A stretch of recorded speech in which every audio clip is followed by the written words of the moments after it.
Kita akan pelajari mengenai biaya pesanan. Ini buku yang akan kita pakai, akuntansi biaya. Kita langsung masuk ke materinya, ada di halaman 48. Ini adalah jurnal yang akan kita catat. Di sini ada bahan, ada gaji dan upah, biaya overhead pabrik. Nah, di sini ada biaya overhead, di sini ada dua. Ada sesungguhnya dan ada yang dibebankan. Pada konsepnya, biaya dalam pabrik adalah biaya produksi ya. Untuk membuat suatu barang kita butuh tiga hal. Yang pertama adalah bahan.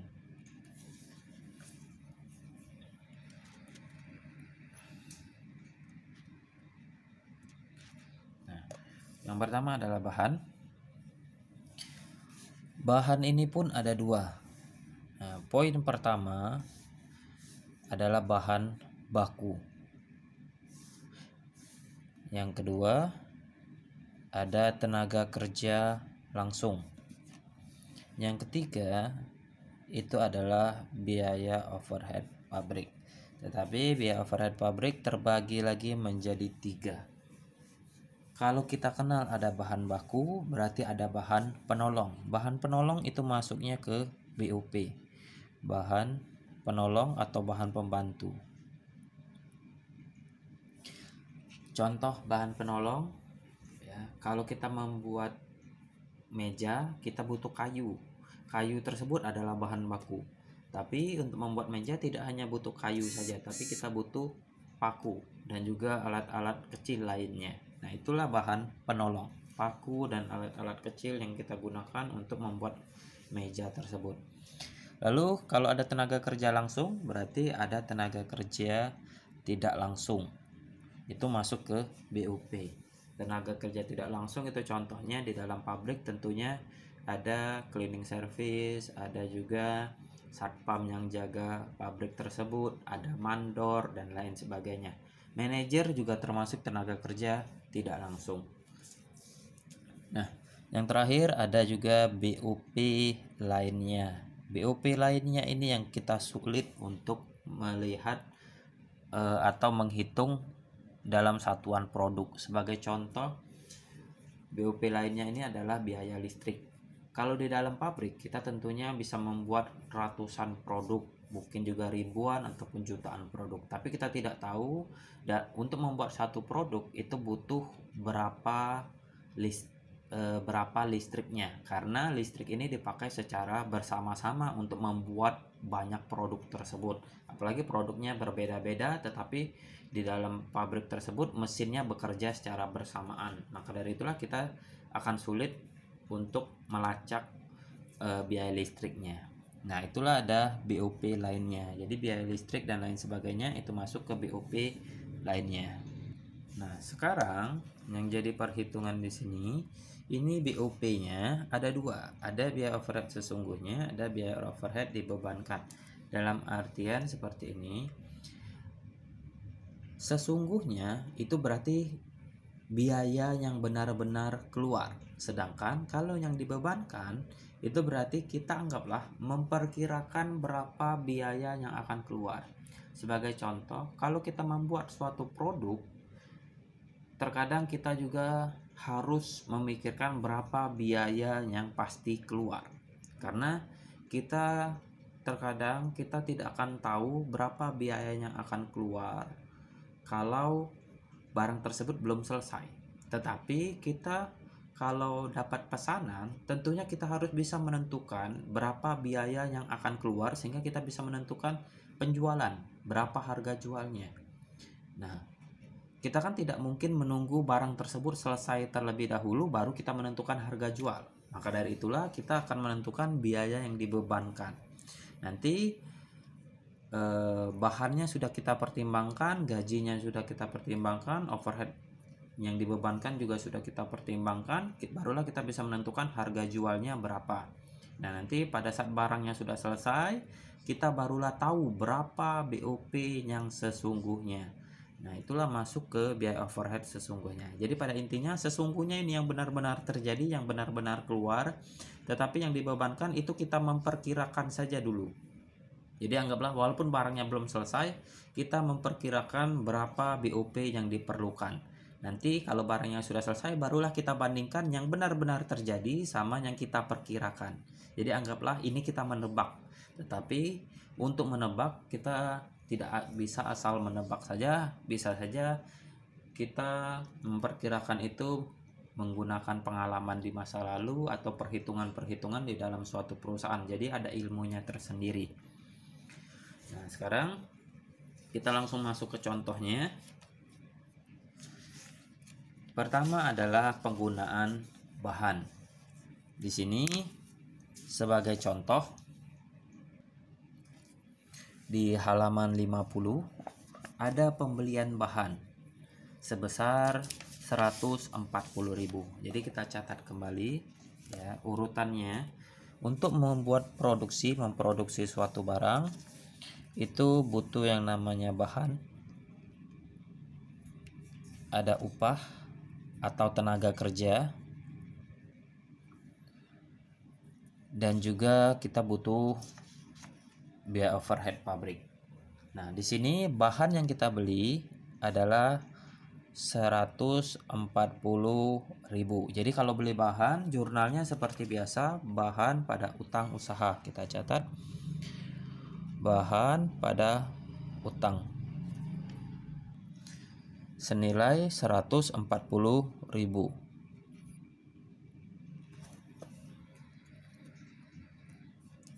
Bahan pada utang 140. Lalu di sini kita ketahui di dalam bahan tersebut, karena kita sudah beli bahan tapi belum tentu kita gunakan semua. Nah, setelah kita gunakan ternyata 125.000 ini adalah bahan baku. Jadi di dalam 140 ini ada 125.000 bahan baku. Jadi bahan baku ini kita gunakan, kita lakukan proses ya sebagai bahan baku.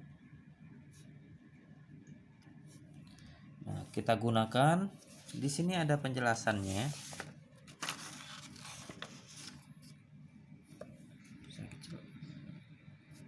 Nah, di dalam 125.000 ada bahan baku yang digunakan untuk nomor pesanan 501, 502, 503. Maksudnya perusahaan ini pembeli boleh menentukan jenis pesanannya. Contohnya dalam membuat meja.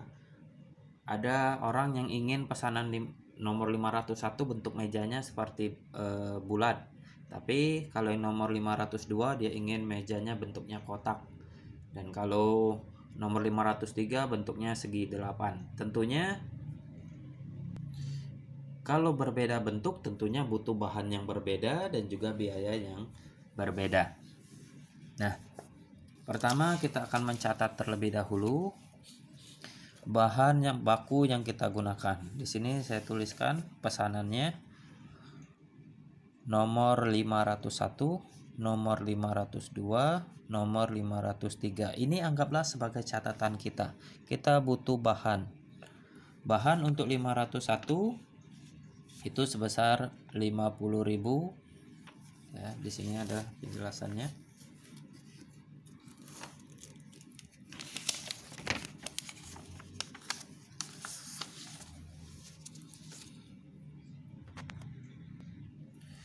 Nomor 501 50.000, pesanan nomor 502 itu 30.000, dan untuk 503 itu 45.000. Ini bahan baku. Nah, ini kita anggap sebagai catatan kita saja. Kalau penjurnalan kita menggunakan total.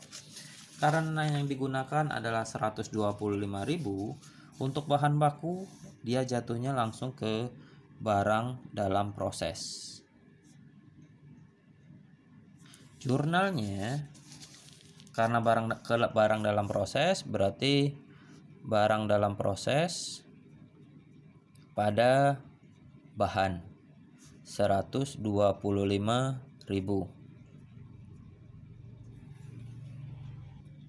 Maka dari itulah di sini jurnalnya pun sudah ada, barang dalam proses pada bahan nilainya 125.000. Nah, ternyata di dalam buku ini dijelaskan di halaman berikutnya ada yang namanya bahan penolong. Ternyata di dalam 140.000 ini 10.000-nya itu adalah bahan penolong. Jadi kalau bahan penolong itu masuknya langsung ke BOP sesungguhnya. Jadi di sini kita catat ada BOP sesungguhnya. Nah, kalau ini kembali lagi komponennya sebenarnya A1 bahan baku, kedua ada tenaga kerja langsung, yang ketiga ada BOP. Nah, bahan penolong itu masuknya ke BOP. Bahan penolong sebagai bahan penolong. Nilainya adalah 10.000. Jadi untuk mentransfer dari bahan ke bahan penolong ini menggunakan jurnal. Jurnalnya berarti bahannya berkurang, berarti kalau bahannya berkurang letaknya di kredit dan BOP sesungguhnya bertambah. Berarti biaya overhead pabrik sesungguhnya pada bahan 10.000. Nah, itu jurnalnya. Nah, di sini bahan ke bahan baku itu ya dianggap sama ya. Ini hanya memisahkan saja, tapi 140 ini karena bahan bakunya 125.000 langsung masuk ke barang dalam proses. Jadi barang dalam proses pada bahan. Tetapi kalau penolong debitnya adalah BOP sesungguhnya pada bahan. Jadi beda di debitnya. Karena kalau di sini barang dalam prosesnya bertambah, tapi kalau di sini barang BOP sesungguhnya itu yang bertambah, sedangkan bahannya tetap berkurang karena digunakan. Lalu di sini kita lihat di halaman 53 ada membahas mengenai gaji dan upah. Di sini ada jurnal gaji dan upah pada utang itu nilainya 500.000, berarti ada gaji atau dan upah nilainya 500.000. Jurnalnya sesuai di sini, ini dalam artian kalau perusahaannya membayar di esok harinya. Jadi dia mencatat di tanggal 18 karena belum melakukan pembayaran hutang, berarti masih kategori utang. Dan tanggal 19 dia melakukan pembayaran. Tapi ini bisa digabung kalau dia melakukan pembayarannya langsung. Jadi tanggal 18 dia mencatat gaji dan langsung membayar gajinya. Jadi kalau langsung membayar gaji dan upah langsung pada kas. Tapi di sini persoalan ini bisa saja dia utang dulu, besoknya baru dibayar.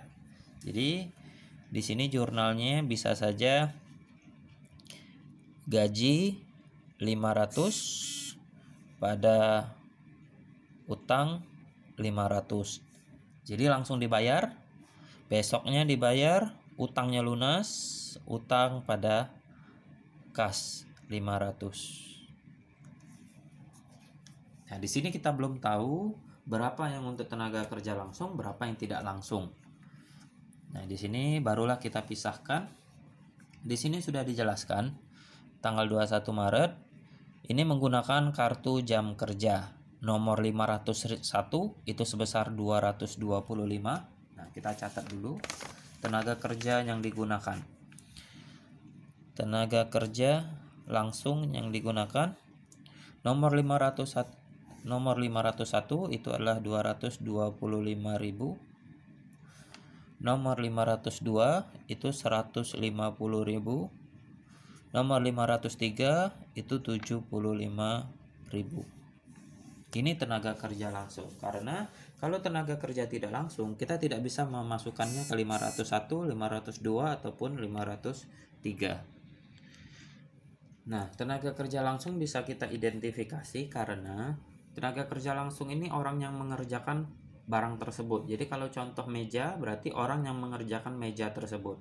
Untuk membuat meja kita butuh berapa orang. Jadi kita sudah tahu berapa biaya yang kita keluarkan untuk membuat satu meja. Ataupun juga satu meja butuh waktu berapa lama. Jadi kita bisa mengukur berapa biaya yang harus keluar. Tetapi tenaga kerja tidak langsung tidak bisa kita identifikasi masuk yang mana karena dia secara menyeluruh. Sebagai contoh, tenaga kerja tidak langsung itu adalah satpam. Apakah gaji satpam? Berapakah penghasilan satpam tersebut untuk membuat satu meja? Kita kan tidak tahu karena di dalam pabrik tersebut dia langsung membuat sekaligus banyak mejanya. Bisa saja bulan ini 100 meja, bulan depan 300 meja dan lain sebagainya. Tapi gaji satpam tersebut tetap tidak ada perubahan. Begitu juga dengan manajer, mandor, dan lain sebagainya. Kita tidak bisa membuat nomor pesanan 501 berapa gaji satpamnya, nomor 502 berapa gaji satpamnya, dan lain sebagainya. Maka dari itulah tenaga kerja tidak langsung tidak bisa kita kelompokkan seperti ini. Makanya kita jurnalnya secara terpisah. Nah, di sini kita lihat tenaga kerja yang digunakan, tenaga kerja langsungnya 501, 502, 503. Totalnya adalah 450.000. Berarti kita catat di dalam 500.000 ini ada komponen tenaga kerja langsung dan ada komponen tenaga kerja tidak langsung. Jadi yang tenaga kerja langsung terlebih dahulu itu nilainya adalah 450.000.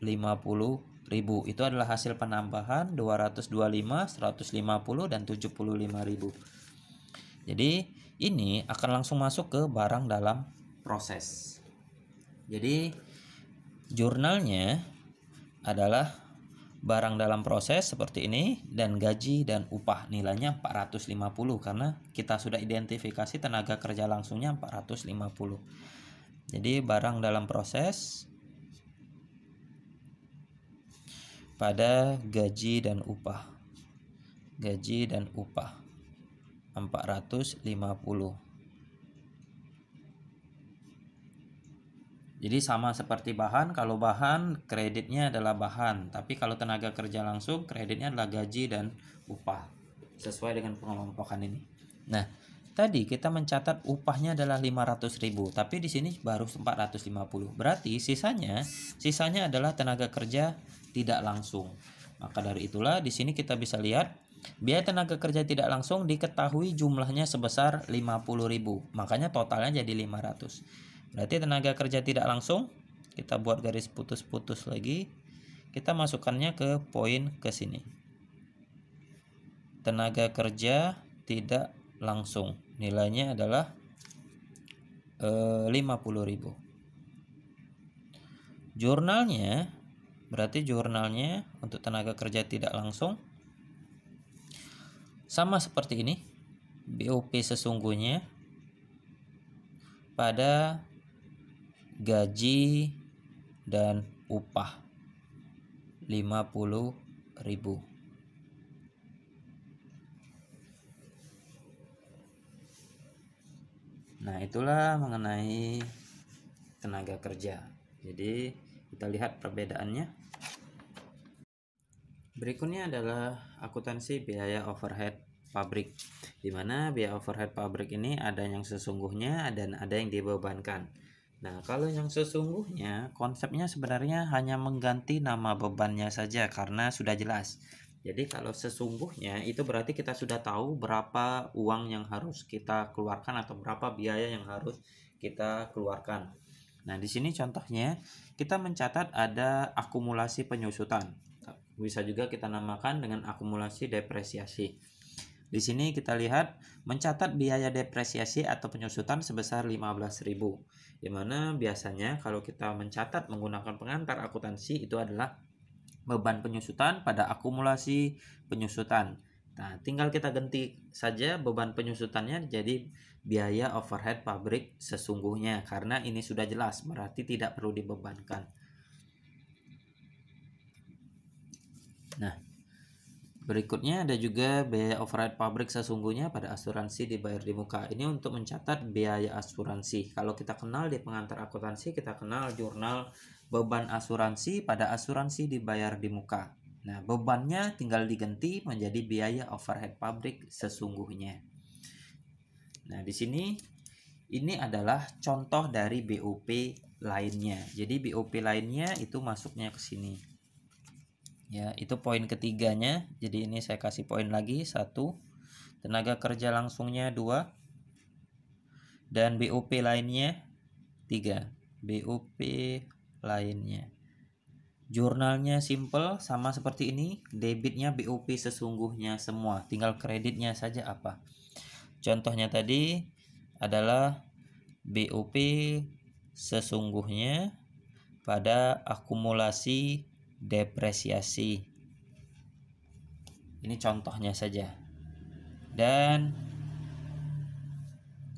ini bisa banyak. Ini contohnya baru 2, bisa saja lebih banyak lagi. Nah, contoh berikutnya bisa saja kalau membayar listrik. Kalau membayar listrik tentunya beban listrik pada kas. Kalau masuk ke BOP sesungguhnya berarti BOP sesungguhnya kepada kas. Jadi tinggal diganti nama bebannya. Karena nama bebannya itu akan dialihkan ke BOP sesungguhnya. Jadi BOP sesungguhnya ini komponennya banyak. Bukan cuma depresiasi, bukan cuma asuransi saja, tapi masih banyak yang lain. Tinggal diganti nama bebannya saja. Nah, berikutnya adalah biaya overhead pabrik yang dibebankan. Jadi anggaplah ini yang diperkirakan. Jadi tentunya ada perhitungannya, bisa saja berdasarkan pengalaman ataupun juga perhitungan-perhitungan tertentu seperti yang ada di halaman 56. Ya, kita ambil contohnya langsung, anggaplah perhitungannya sudah ada di halaman 57. Nah, ini perhitungannya BOP yang dibebankan. BOP yang dibebankan untuk pesanan nomor 501, kita catat kembali di sini. BOP yang dibebankan. Nomor 501 ada 25.000 karena dia berdasarkan jam kerja. Jadi ini ketentuannya bebas ya. Berdasarkan perhitungan perusahaan. Sebagai contoh, di sini BOP dibebankan tarif biaya overhead pabrik dikali pembebanan sesungguhnya. Ini bisa saja berdasarkan pengalaman. Setelah berdasarkan pengalaman, perusahaan menentukan biaya overhead itu Rp5 per jam kerja mesin. Nah, berarti di sini mesin tersebut bekerja 5.000 jam. Berarti tinggal dikalikan saja. Tapi ini ketentuannya bisa berubah-ubah. Maka dari itulah ini bisa berubah-ubah. Kita anggap saja langsung kalau kita sudah tahu perhitungannya, ini 25.000 berarti untuk pesanan nomor 501 itu 25.000. Untuk pesanan nomor 502 itu 20.000. Untuk pesanan nomor 503 itu 30.000. Nah, inilah yang kita catat terlebih dahulu. Karena poin inilah yang akan kita masukkan. Nah, BOP dibebankan kita masukkan. Nah, tadi ada BOP sesungguhnya dan ada BOP dibebankan. Jadi BOP itu ada ada 2 ya. Ini BOP sesungguhnya, ini BOP dibebankan. BOP yang dibebankan kalau kita lihat totalnya 25, 20, 30. Berarti totalnya adalah 75.000. Berarti kita jurnal sama BOP dibebankan itu masuk ke barang dalam proses. Berarti barang dalam proses pada BOP dibebankan. Totalnya 75.000.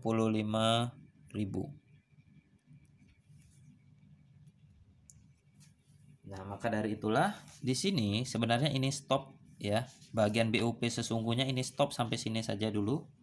Sedangkan BOP dibebankan itu akan lanjut ke barang dalam proses. Dan perhitungan BOP dibebankan itu tidak ada hubungannya dengan BOP sesungguhnya karena mereka ada perhitungannya masing-masing. Jadi yang masuk ke barang dalam proses itu ada 3, yaitu bahan baku, ini jurnalnya. Yang kedua ada tenaga kerja langsung, ini jurnalnya. Dan BOP yang dibebankan, ini jurnalnya. Sedangkan untuk BOP sesungguhnya dia akan stop sampai sini saja. Jadi dia tidak akan lanjut ke barang dalam proses. Nah, setelah ini kita akan lihat data berikutnya. Pesanan yang sudah selesai. Bagaimana kalau pesanannya sudah selesai? Di sini kita bisa lanjutkan. Di sini terdapat data pesanan nomor 501 itu sudah selesai dikerjakan dan langsung diambil pemesan dengan harga sebesar 350.000. Ini adalah harga jualnya. Sekarang yang perlu kita ketahui berapa harga pokok penjualannya atau beban pokok penjualannya. Nah, di sini kita harus tahu dulu berapa biaya yang dibuat untuk menyelesaikan nomor 501. Maka dari itulah di sini kita sudah ada catatannya. Untuk membuat nomor 501 kita sudah mencatat bahan bakunya 50.000, tenaga kerjanya 225 dan BOP yang dibebankan 25. Jadi totalnya untuk membuat nomor 501 itu adalah 300.000.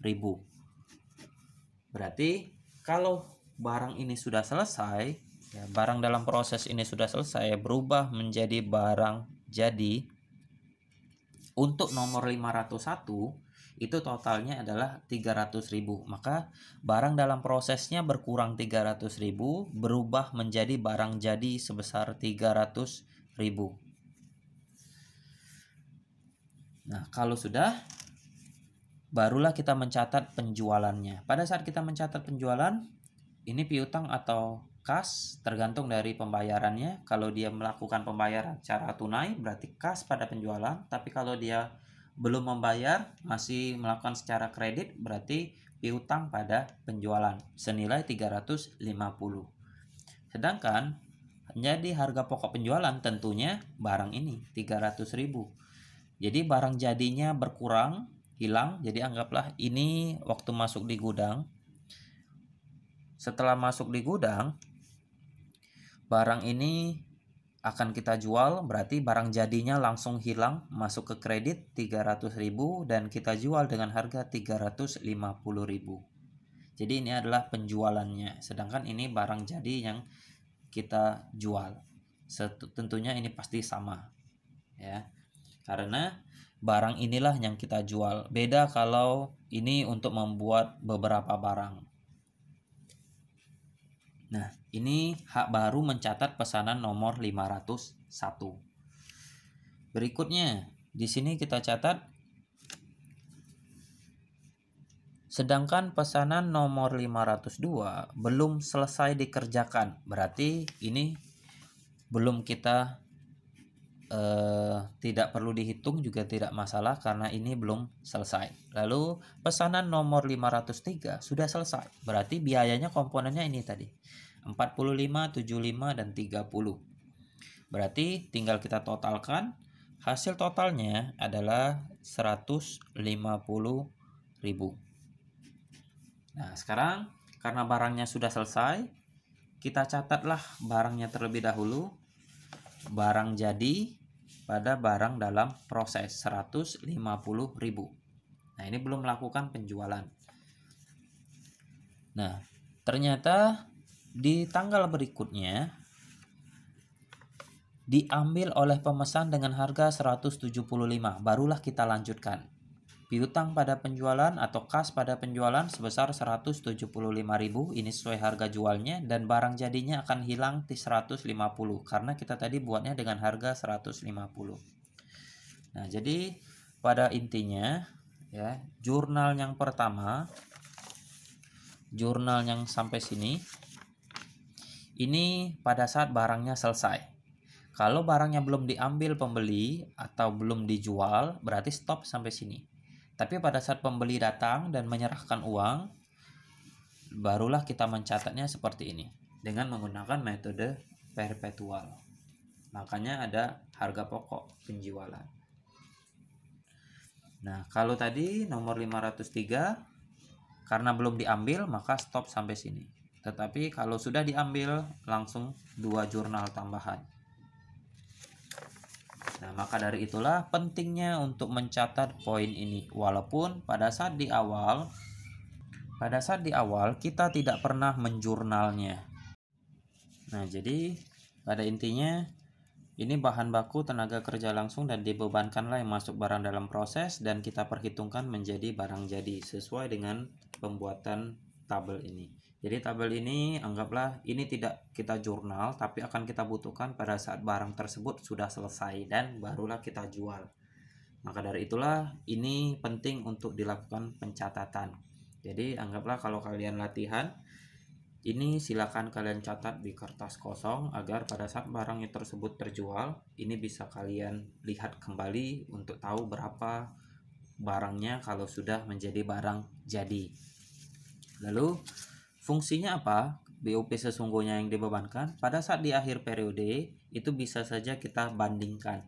Jadi tadi kita sudah melihat berapa BOP yang dibebankan, totalnya 75.000, barulah kita bandingkan dengan BOP sesungguhnya. Mana yang lebih besar? Ya. Kalau kita membuat BOP yang dibebankan terlalu kecil, berarti BOP sesungguhnya nantinya akan besar. Berarti dalam artian kalian salah dalam menentukan BOP yang dibebankan. Jadi anggaplah kalian terlalu menganggap biaya tersebut terlalu kecil. Tentunya itu akan mempengaruhi pendapatan kalian karena biayanya ternyata lebih besar dibandingkan perkiraan kalian sendiri. Nah, tentunya di sini akan kita bandingkan. Nah, di sini contoh lain ya untuk menentukan biaya overhead yang dibebankan. Di sini contohnya ada membebankan biaya overhead pabrik dengan tarif 150% dari biaya tenaga kerja langsung dari masing-masing pesanan. Berarti kalian harus cari terlebih dahulu biaya tenaga kerja langsungnya. Jadi misalkan pesanan pertama, biaya tenaga kerja langsungnya berapa? Kalikan dengan 150%. Itulah biaya overhead pabrik yang dibebankan. Nah, lain lagi di sini ya. Biaya overhead pabrik 150 di tarif 80% dikali biaya tenaga kerja langsung. Nah, kalau ini 80%. Jadi di sini juga bisa dikatakan beda-beda. Untuk yang dibebankan itu beda-beda.